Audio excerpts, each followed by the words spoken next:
Right at the bottom here, we have got our company judgments module.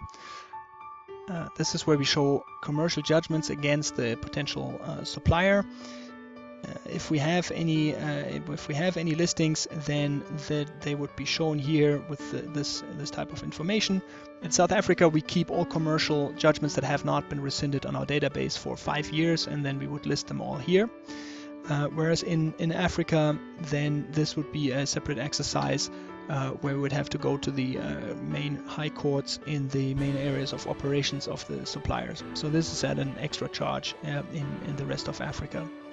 That said, we do typically ask the subject company to disclose any judgments and make them aware that we may check the judgments in official sources as well.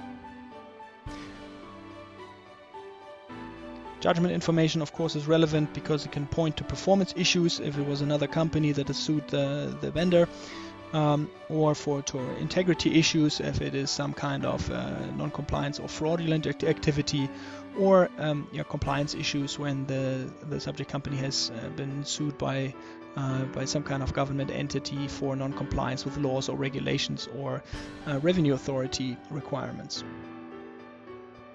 Continuing on the theme of integrity risks, our next module here is the PEP watchlist module. PEP stands for politically exposed person.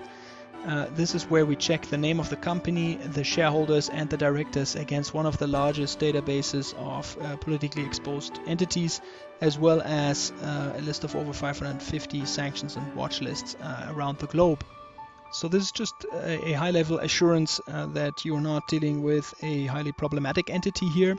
It has to be said that in Africa, this database does come up with false negatives. That means that it does not list all of the potentially politically exposed entities. For an in-depth check, further investigations would have to be conducted.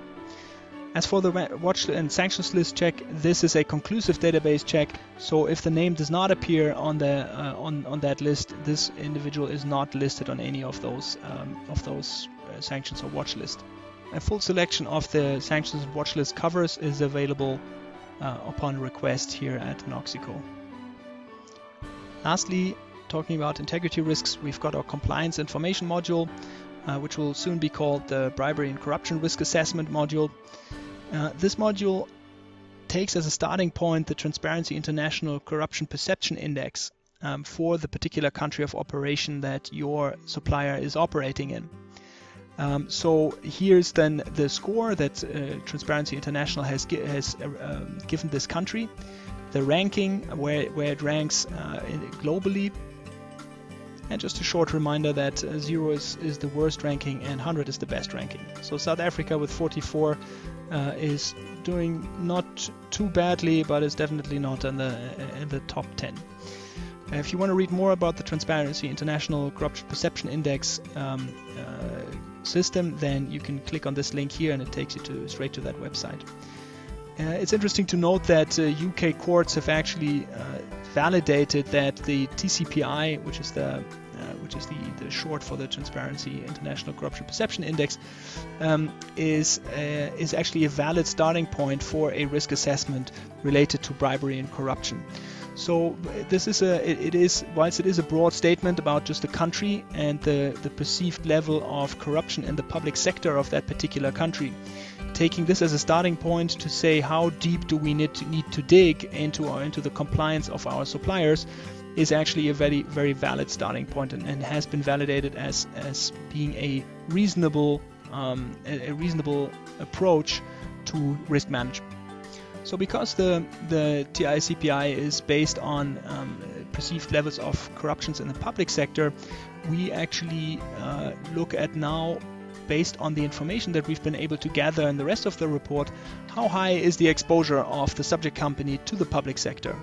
Some entities, such as, for example, in the extractives industry or treating or manufacturing or trading certain highly sensitive goods, are subject to high exposure of the public sector, lots of regulation, lots of control, lots of incentive to cut corners, whereas others, like smaller entities that deal in fast-moving consumer goods, are not so heavily regulated, not really that much exposed to the public sector, and hence have an inherently lower risk.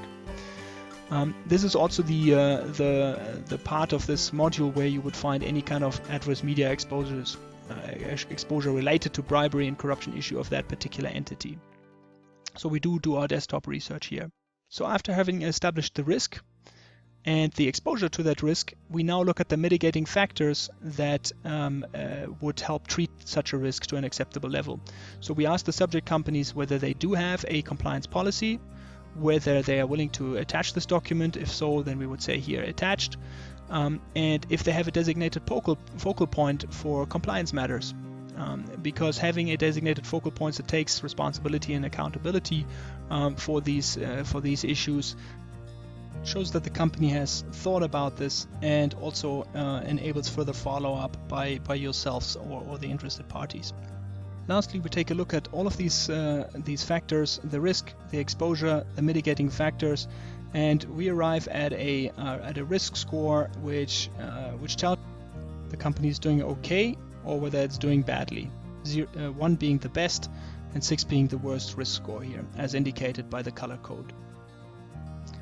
That concludes our section around the integrity risks.